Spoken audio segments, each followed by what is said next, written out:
ดึงแห้งในที่ลูกดึงแห้งดึงจนมันหักโดดขั้นฮะอุ้ยว้าเดี๋ยวไปยังมึงวะเอาเดาก่อนขอหน่อยกลัวปลาดุกกับปลากดเอาถือมึงดึงแห้งอยู่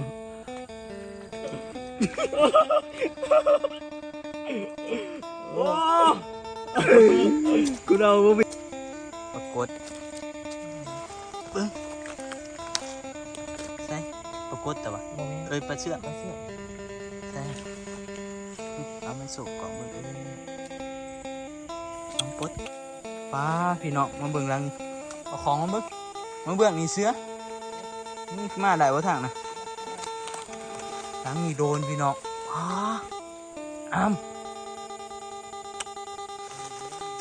โตใหญ่คักยังบ่ทันตายเว้ยตายวะป้าพี่น้องรังนี่น้องนั้นเจอเอาเบิ้งเจออู้ป้าที่โตแต้มนี่มันพี่น้องเบิ้งสบายดีพี่น้องกับทักทายสบายดีสวัสดี FC สุขสุขคนเด้อเนาะยินดีต้อนรับเข้าสู่ช่องน้องอันยินดีพี่น้องทางนั้นบ่โอเคนี่แหละเขานี่ก็อัดแหละอัดโอ้ยอันนี้ก็ดี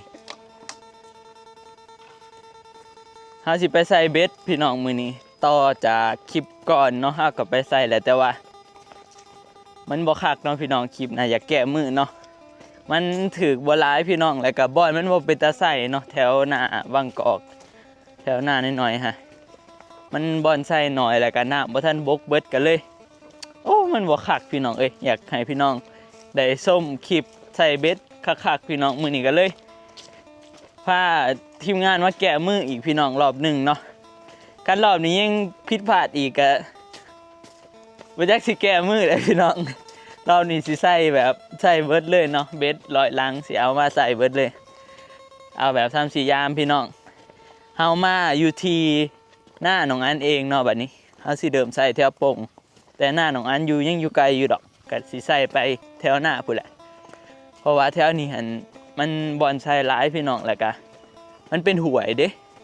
เป็นห้วยมันอาจสิมีปลาหลายกว่าแถวหนองสุบนะน้องมันก็ใหญ่หั่นนะห้วยมันยังว่าเป็นห้องน้ำปลามันก็คือสิบ่กระจายกันมา4คนพี่น้องมากับทีมงานว่านนี่ไปหลายคนคือกันแต่ว่านี่ก็เปลี่ยนคนใหม่มา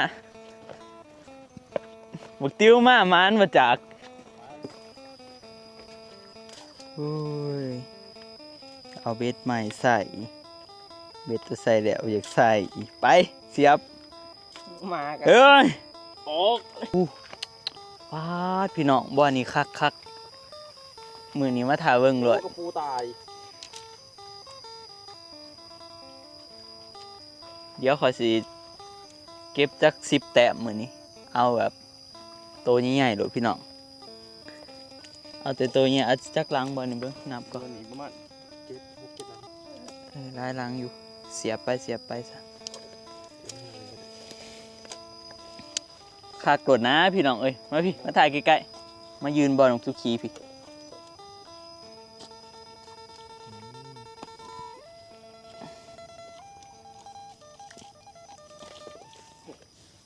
กูสิเสียบลังมันก่อนมันยังนานตายคาผีนานตายลังนี่หนังมันนี่เอานะไฟเสียบจะได้ว่าสิได้ตายกว่ากันเนาะเอานะจืดโดดนะผู้ใดได้ใส่บนใด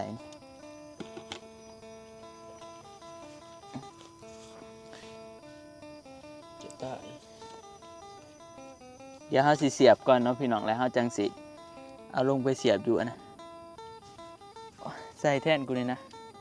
ถือให้กูก็ได้มันหอดมาโดย3 ลังข่อยใส่บ่ได้แล้วข่อย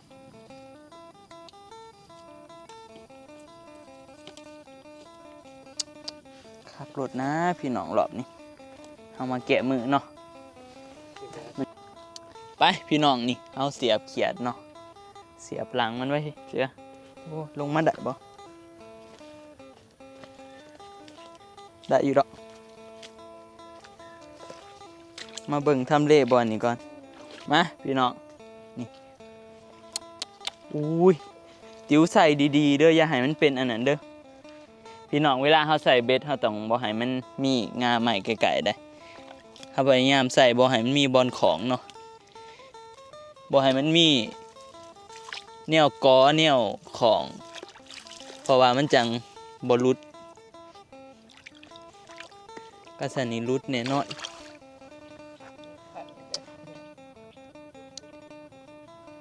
เดี๋ยวแต่คนใส่เนาะพี่น้องไปมีสูตรแนวใด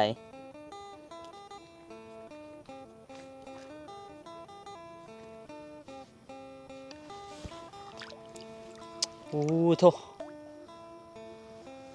ดีขนาดป่ะมาเลยแหละพี่น้องมือนี้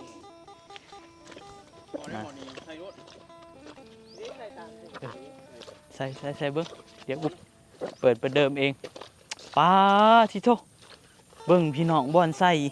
ติ้วมันคืองามแท้ป้าบอนใส่คักขนาดเบิ้งที่พี่น้องกันคนใส่เวทนี่สิหูนี่พี่น้องคักรถนะบอนอันโมเสียบด้วยกระไรขั้นอันนี้บ่ได้เสียบเลิกโอ้ที่ตัวเข้ามาก็เซ็ตเลยแล้วนี่ฝนตกแหละพี่น้องวันนี้ฝนกับพ่อฝนเดี๋ยวเฮาสิฝ่าใส่เนาะพี่น้องเบ็ดให้มันได้ลอยลังเนาะตามเป้าเฮามื้อนี้ยังหน่อยบ่ได้ลอยก็7-80ยังไข่เวลายามมันจังอันนั้นซ้ำยามม่วนเอาไว้บ่ปาดพี่น้องเอ้ยบรรยากาศโคตรดีมาบอลนี่มายาวมาก่อนพี่น้องฝนสิตกข้างหลังเหรอนี่เดี๋ยวกันต้องบอลมาพี่น้องตอนนี้เขาก็ใส่ได้หลายล้างเต๋อแล้วเนาะว้านี่เครียดคักรถบอลนี่เครียดทั้งเบิดแต่บ่ดิยังอยู่ว่าได้เสียบอยู่พี่น้องป้าเบิ่งบอลนี่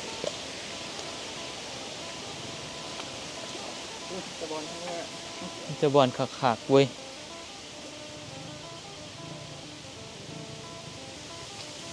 เอาหนีซะ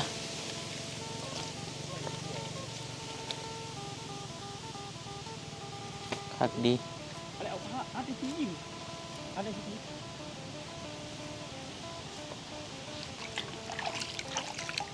บ่ไก่กันบ่บ่ไก่หรอกเสียบขี่กระเดือนลงฮะขี่กระเดือนบ่ล่ะบ่ไก่เป็นขี่กระเดือนไป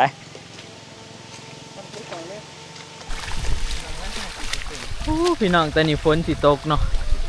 เบิ่งดินี่พากันใส่ได้ครึ่งนึงเลยพี่น้องเบ็ดกับเรือบ่อยากหลายปานใด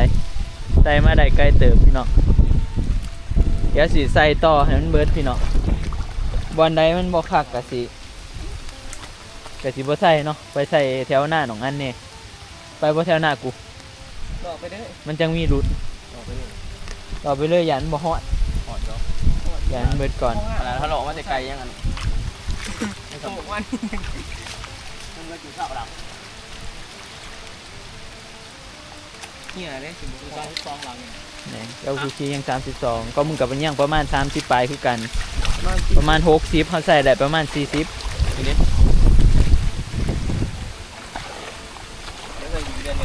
ใส่กี่กระเดือนนะใส่นะฝนกระสีโต๊ะห้ามเฮาพี่น้องเอ้ยกลัวดีฝนอยู่นี่เป็นยังบอลงาไผ่ตกไว้เนี่ยกูอยู่ไปบอลอื่นก็แห้งเปียกเล่นเนาะงาไผ่นี่ได้ดีกว่าหมูนี่ใบกกใบใบใหญ่ก็คือตกฝนดีกระปูใบหางกระปูใบเท้าเอามือเอาแห้งสิหางกระปูไปถ่ายนี่เพื่อนหรอกหาง พูดขี่กระเดือนเป็นหยังโจขี่กระเดือนแคมเซ่บ่ดีกว่าบ่กระปูมันบ่อยากกินคืออันนี้นะ คือนี่หลอนบอกกระปู คืออันนี้มันบ่มีหลอนนะมีแต่เขียดที่หน้าหลอนกระปูบ่หลอน ปูบันไดเนาะ กระปูว่าบันไดใครมันเห็นไอดีอะรอผมมันจะสิกินเสื้อกูเนี่ยเป็นหยังป้านน่ะว่าตกคือเก่าคือกี่ว่ะโอ้เห็นฝนแห้งใครกลัวมึงย่างตากฝนอยู่ หนาว ไปพี่น้องตอนนี้ฝนตกเนาะเดี๋ยวถาฝนเศร้าเนาะพากันหลบฝนก่อนแป๊บหนึงถาเบิ่ง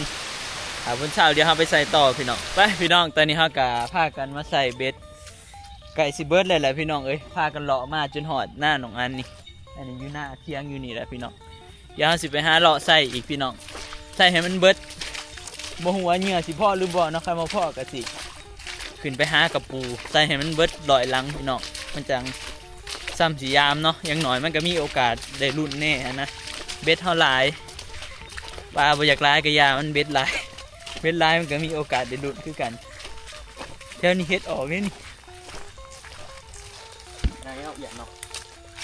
ง่ายและเย็นในตู้เย็น ยังบ่เห็น จำบ่ต้องนี่ ทำแคนคิวแคนเล็กหน่อยไปพี่น้องไก่สีแล้วแล้วตอนนี้ก็เหลือประมาณ30ปลายหลังเนาะลุยต่อฮะพี่น้องตอนนี้ก็ใส่เบ็ดแล้วเลยเนาะตอนนี้อยู่หน้าแถวหน้าเลยนี่เดี๋ยวสิพามาเบิ่งเขาเลยพี่น้องเดี๋ยวสิไปหากระปูเดี๋ยวสิพาพี่น้องย่างเบิ่งเขาเลยนี่เด้ให้นี่ก็เกิดเลยเนาะไปติสูไปหากระปูอยู่อีกข้าวหนึ่งนี่ให้นี่ก็เกิดพอดีน้องอันได้บ้านกับอีเมตัวนี้อีพ่อบ้านสิพาไปเบิ่งให้เถิงให้นี่ขึ้นเบิดขึ้นง่ามค่าขนาดขึ้นทั่วบัดให้นี่ซุ่มได้น้ำหงมันบ่อยากขึ้น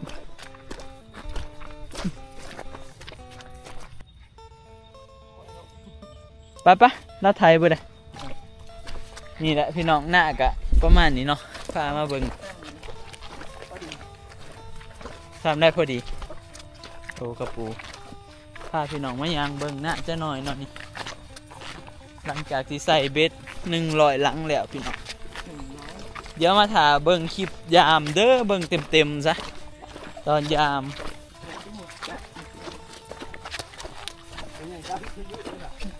พอดีเนาะติวเบื้องนี้เขาใส่หาซิปเนาะมึงเอาไปขี่หลังเนาะมึงก็สลัดเนาะพอดีเป็นหาซิป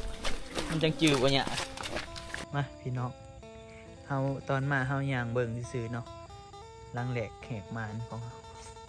ปลายังเด็กคือดึงข่อยเลยดึงแห้งในที่ลูกดึงแห้งดึงจนมันหักโดดขั้นฮะอุ้ยว้าทิวปลายังมึงวะเอาเดาก่อนปลาคอหน่อยกลัวปลาดุกโมปลาดุกกับปลากดเอาถือมึงถือกล่องมึงเสือหลังนี่โดนเลยทุกทีมะตรงไงมันเหนื่อยปลาคักอะไรเลยน้องติ้วเนาะปลาตัวใหญ่คักพี่น้องเอ้ยเบิ่งตีนี่มันแดงมากปลายอมตัวใหญ่เนี่ยนี่น้องทุกทีเนาะกูยังท่านได้เห็นในกระบอกอามปลาดึงแห้งอยู่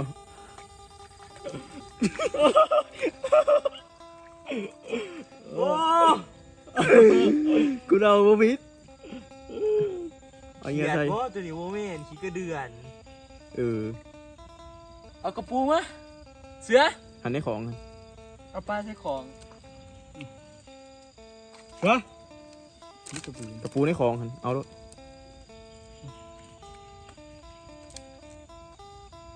เอี่ยง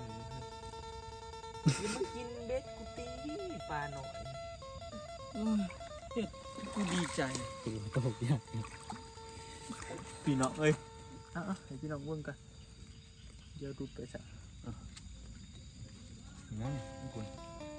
โตน้อง เอาใส่ขึ้นเอาใส่ขึ้น โตหน่อยขึ้นว่าแถวโตหน่อย ไปพี่น้องอย่าเฮาเมื่อบัดนี้ หลังซอยสองพี่น้องโดนเอาเบิ้งให้มันดึงก่อนมันขี้กระเดือน ดึงที่ละ ดึง โอ้ ไป ไปยายมันแหบมันดึงเหงื่อ โอ้ยอันเนี้ย เอ้ย ไปแม่นบ่ ติ้วตัวกันมันมึงตัวกูวะโอ้ย ช่วยยังมันดึงเอาที่เดียวดึงน้ำกันมันแห่สิมันแห่ ขี่กระเดือนนี่ได้ยามไว้เฮ้ยขาดอยู่ไปพี่น้อง ก็มันเนาะ เสียบไว้ ใช่สิ เสียบตัวพอดีด้วย โอ้ย ไปพี่น้องตอนนี้เฮากามาเลยเนาะเดี๋ยวเฮาก็สิเดินทางกลับเดี๋ยวสิเมื่อก่อนเด้อพี่น้องเอ้ยเดี๋ยวมาทานรุ่นสีแดงๆจ้ะเดี๋ยวเฮาสิพยายามอีกเทื่อหนึงเนาะประมาณ8 โมงพี่น้องก็สิขี่รถไปหายามเนาะถ้าเบิ่งมื้อแรกพุ่นแหละ สบายดี ตอนนี้เขาสิเดินทางไปยามเบ็ดกันเนาะพี่น้อง3 คน สบายดีจิ้ว สวัสดีครับ มากับรถคู่ใจ ไปไปถ่ายคลิปมือหนึ่งเด้อโอเคพร้อมบ่มีถ่ายคลิปมือหนึ่งแล้วก็ครับมือหนึ่งหลัก3ว้าดิโตไปพี่น้องเดี๋ยวเราไปเพาะกันอยู่หุ่นซะนี่เราสิขี่รถไปเนาะทางกะโคตรเปื่อน โอ้ใจเลย ไปพี่น้อง มาพี่น้องหลังนี้มาเบิ่งมันอยู่บ่โอ้ยว่าถือตัวใหญ่เนี่ยดูไปปลดเบิ่งปรากฏ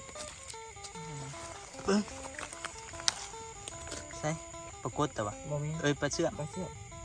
ใส่เอาไม่โศกกล่องเบิ่งเอ้ยเอาปลดติ๋วเหงื่อน้ำมึงไหนมันถือปลานี่ โอ้ฝาไปจี เอาเหงื่อมาเสียบเลยที่ มาเอาเหนียวเลยไปเสื้อ กูระเถาะเด้ได้ปลาเสื่อม กระเดือนเลย ขี้กระเดือนและปลาเสื่อมกิน กระเดือน กูว่าใส่ขี้กระเดือนเป็นตะยามมวนกว่าเนาะยังหน่อยกะยังหน่อยมันก็ถือค่ะนะใส่เขียนยังบ่ถือมีอยู่ดีไตอยู่ เจ็ดละ ไปพี่น้องเดี๋ยวเราเสียบก่อนเนาะเดี๋ยวไปถ่ายเบื้องหลังต่อไปนี่พี่น้องมาเบื้องหลังนี้เนาะชะโดว่าละเนี่ยนี่คอยยาวเป็ดกูถึงงูเงี้ยเบิ่งหันดิเด้หางเอ้ยพี่น้อง เนี่ยครับไปไกล เบิ่งเขาเบิ่งใกล้ๆงูตาแฮเด้วยนี่ กระดูข้อได้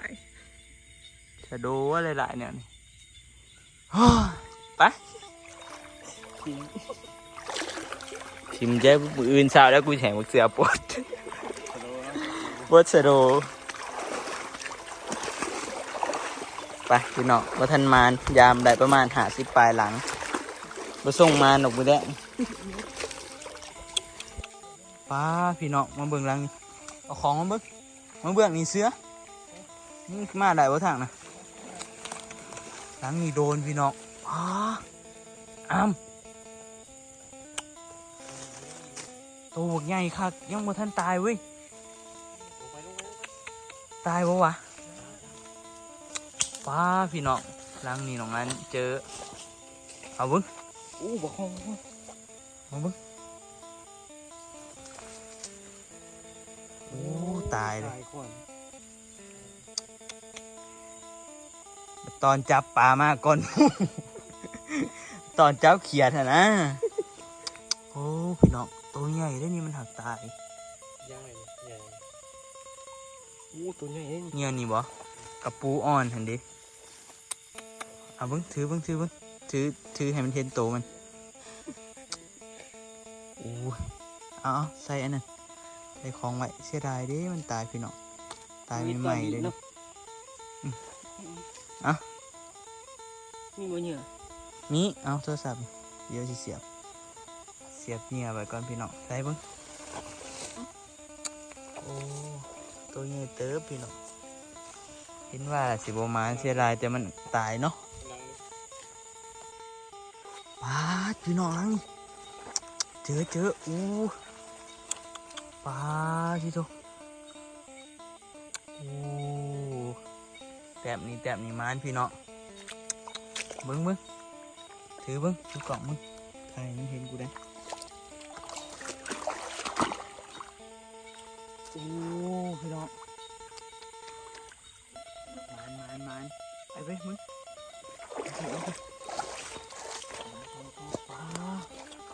พี่น้องเบิ่งไกลๆเบิ่งเอาของนิ้วกด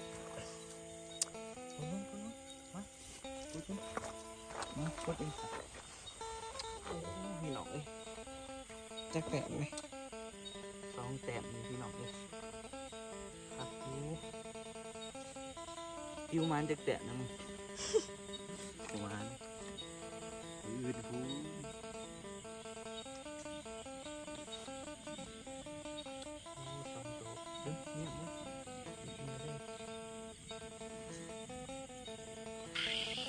พี่น้องตอนนี้เรากามา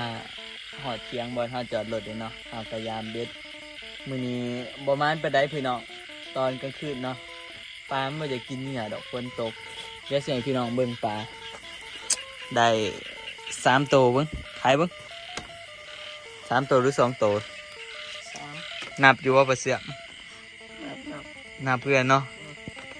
เดี๋ยวเสียงพี่น้องเบิ่งปลานี่พี่น้องปลาคอ2 3ขอหน่อย ปลาคอ2ปลาคอหน่อยตัว1ปลาเสือกโอ้มื้อนี้ถือว่าโอเคได้เรื่อง เวทลอยได้ เรียบร้อยล้างได้3 ตัวปลาเสื่อมตัว1ไปกลับแบบนี้พี่น้องเดี๋ยวเฮาเมื่อก่อนเนาะพากันสีรถเมื่อเดี๋ยวถ้าพอกันมืออื่นเนาะเดี๋ยวมายามอีกมืออื่นตอนเสาร์เดี๋ยวมาถาลุ้นเบิ่งพี่น้องตอนเสาร์สิเป็นใจเนาะสิมันอีกจักโตบ่จักโต2 โตเนาะพอได้ตื่มกันไปตอนนี้เฮากะสิกลับได้แหละพี่น้องเดี๋ยวถ้าพอกันมืออื่นเสาร์เด้อพี่น้องเอ้ยถ้าเจอกันตอนเสาร์ พี่น้องตอนนี้ก็ตอนเช้าๆเนาะพี่น้องเฮาก็สิมายามเบ็ดพี่น้องเอ้ยเบ็ดที่เฮามายามขึ้นนี่หั่นแหละพี่น้องขึ้นนี่มัน2 โตเนาะเดี๋ยวมาเบิ่งลุ้นตอนเช้าว่ามันสิมานบ่สิเป็นจังไดเนาะปลาบ่ค่อยกินเหยื่อพี่น้องฝนตกเนาะน้ำมันหากระบกเหยื่อมันก็หลายแน่อีกอย่างก็ฝนมันตกเดี๋ยวเฮาสิมากุพี่น้องกูว่าแหละบางเทื่อก็ข้างนั้นเป็นตะถือกะสีใส่อีกเนาะสั่งแต่มันสิข้างโคกให้แล้วปลาสิกินบ่ถึงนะอย่ามันบ่ถึกน้ำแนวนี่แหละพี่น้องเอ้ยไปเดี๋ยวมาลุ้นกันเนาะ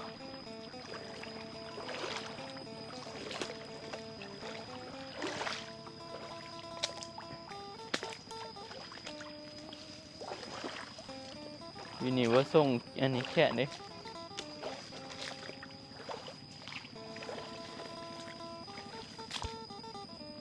กระปู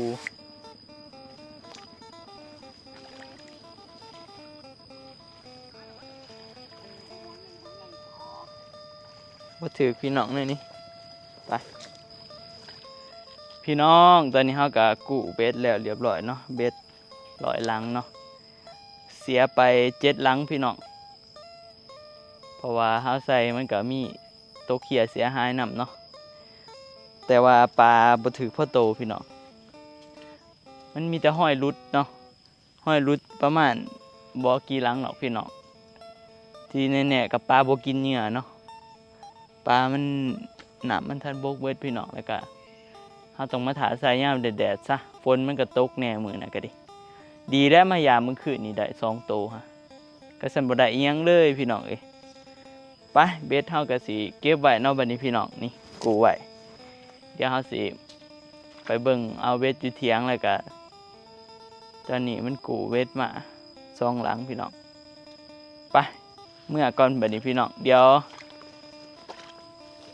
เบิ่นน่ะจังสิมาใส่อีกซะเพราะว่ามันบ่อยากถึกช่วงนี้ไปสำหรับคลิปนี้ก็สิได้จบเพียงส่ำนี้แหละเด้อพี่น้องเอ้ยขอบคุณขอบใจ FC เบิดสุขุทุกคนพี่น้องที่เข้ามาติดตามรับชมน้องอันจะจบคลิปเนาะเดี๋ยวไว้พอกันใหม่คลิปหน้าเด้อพี่น้องสำหรับคลิปนี้ขอตัวลาไปก่อนเนาะขอกล่าวคำว่าสบายดีพี่น้องบ๊ายบาย